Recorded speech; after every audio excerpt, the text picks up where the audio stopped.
దేవపురంలో రామయ్య సీతయ్య అనే మిత్రులు ఉండేవారు. ఇద్దరూ కలిసి పని చేసుకుంటూ కుటుంబాలను పోషించుకునేవారు. కానీ కొన్ని రోజులకు వాళ్లకు ఎక్కడికి వెళ్ళినా పని మాత్రం దొరకలేదు. అలా పని వెతుక్కుంటూనే ఒకసారి పక్క గ్రామానికి వెళ్ళారిద్దరు. అక్కడ పని దొరక్కపోవడంతో నిరాశగా మళ్ళీ ఇంటి బాట పట్టారు. నడుచుకుంటూ వస్తూ కాస్త విశ్రాంతి తీసుకుందామని దారిలో ఓ బండరాయి మీద కూర్చున్నారు.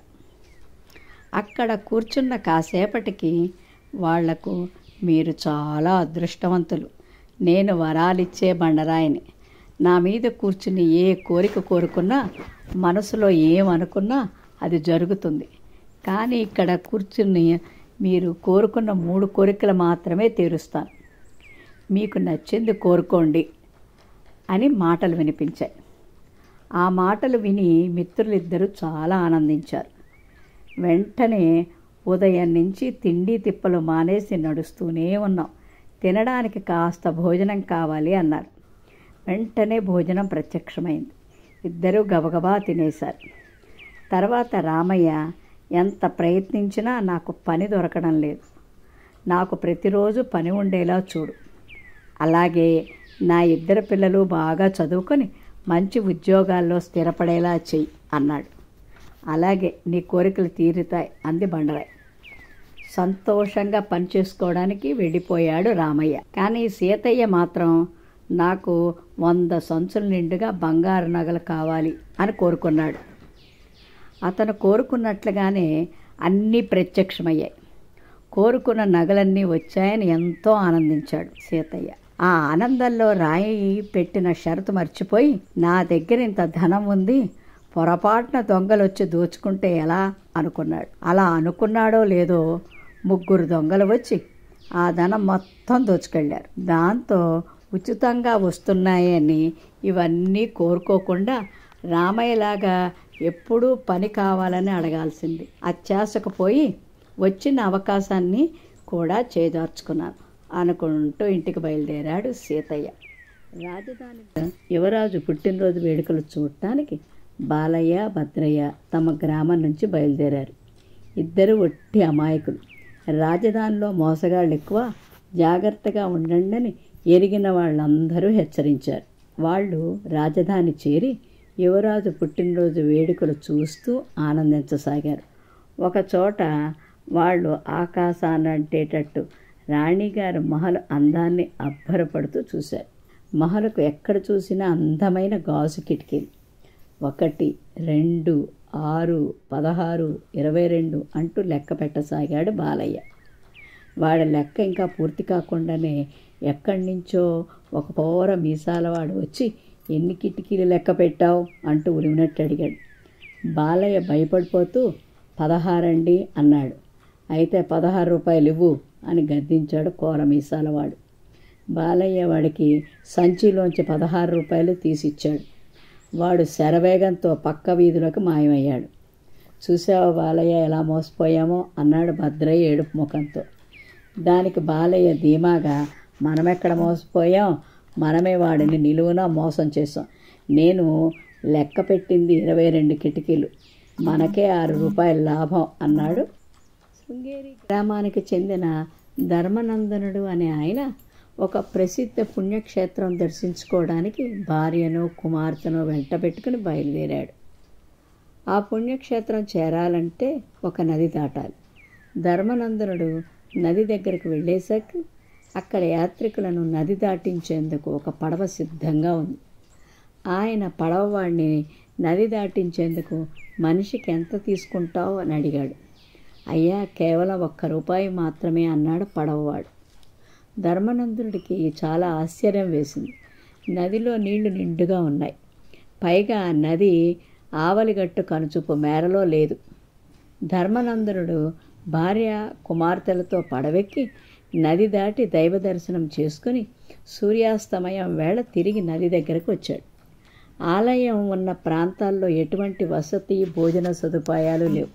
అందువల్ల యాత్రికులు బాగా చీకటి పడకముందే నది దాటి యువతల గట్టుకు చేరుతారు. పడవవాడు ధర్మనందనుడి కేసి నవ్వుతూ చూసి, అయ్యా మరేం అనుకోకండి, తిరుగు ప్రయాణానికి ఒక్కొక్కరికి 5 రూపాయలు చొప్పున మొత్తం 15 రూపాయలు అన్నాడు. ఉదయం నది దాటించేందుకు ముగ్గురికి కలిసి 3 రూపాయలే కదా తీసుకున్నావు, ఇప్పుడు 15 రూపాయలు అడుగుతున్నావేంటి? ఇందుకు తగిన కారణం ఏమైనా ఉందా అని ప్రశ్నించాడు పడవవాడు. ధర్మనందనుడు దానికి ఆశ్చర్యంగా చూశాడు. అయ్యా క్షమించండి, చెప్పేందుకేమీ లేదు, ఇది మా వృత్తి రహస్యం అన్నాడు పడవవాడు. దొంగలను చాకచక్యంగా పట్టుకున్న కాపలాదారులకు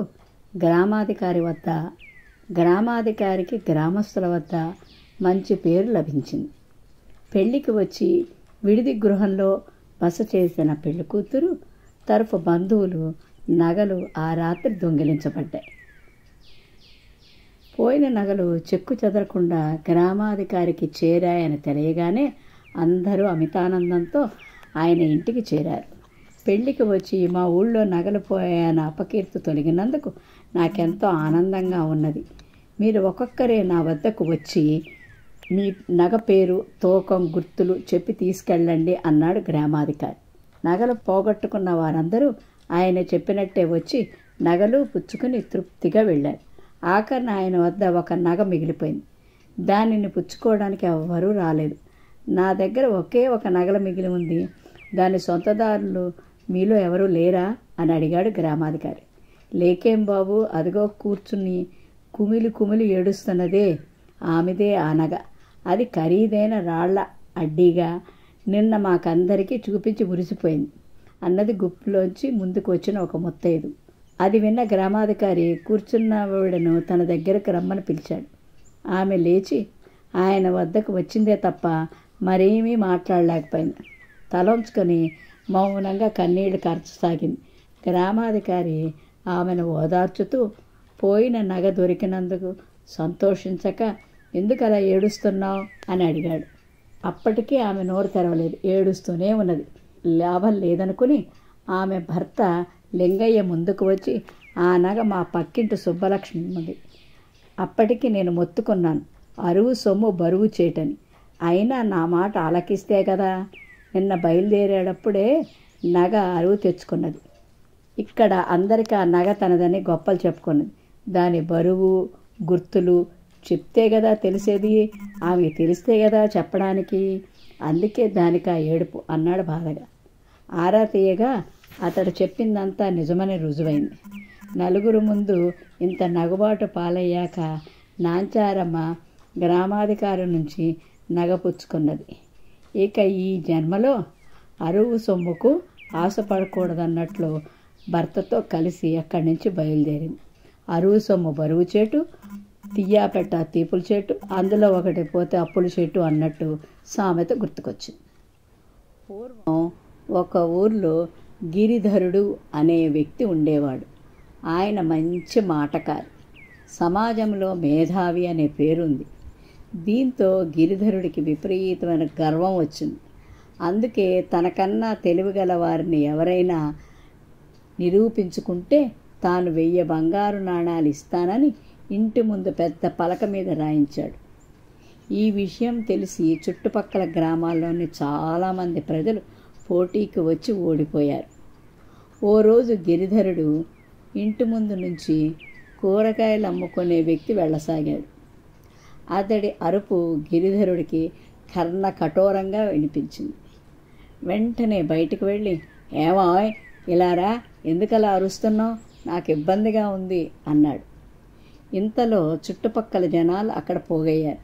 అయ్యా, నాకు ఇదే జీవనాధారం అన్నాడు కూరగాయలు అమ్మే వ్యక్తి. అయితే ఈ బుట్టెడు కూరగాయలు నేనే కొంటాను, ఎంత అవుతుందో చెప్పు, ఇకపై ఇంకెప్పుడు ఈ వీధిలోకి వచ్చి అరవద్దు అన్నాడు గిరిధరుడు.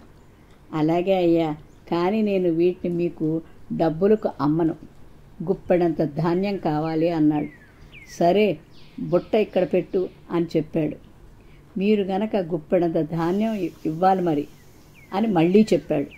గిరిధరుడు సరేలే అన్నాడు. మీకు నేనన్నది సరిగా అర్థమవటం లేదు. నేను అడిగింది ఇవ్వలేకపోతే మీరు నాకు 1000 బంగారు నాణాలు చెల్లించవలసి వస్తుంది అన్నాడు అతను. ఈ చుట్టుపక్కల ఊళ్ళోనే నేనే అత్యంత తెలివైన వాడిని, అర్థం కాకపోవడం ఏమిటి అనుకుంటూ లోపలికి వెళ్ళి గుప్పెడు ధాన్యం తీసుకువచ్చాడు గిరిధరుడు.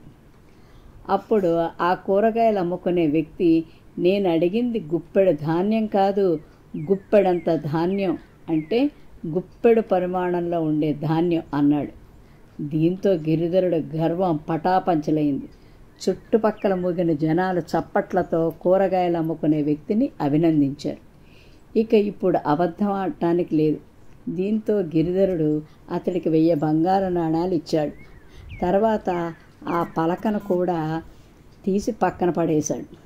తెలివితేటలు ఏ ఒక్కరి సొత్తు కాదని అనుభవపూర్వకంగా తెలుసుకున్నాడు గిరిధరుడు. అప్పటి నుంచి ఇంకెప్పుడు ఎవ్వరి ముందు తన గర్వాన్ని ప్రదర్శించలేదు.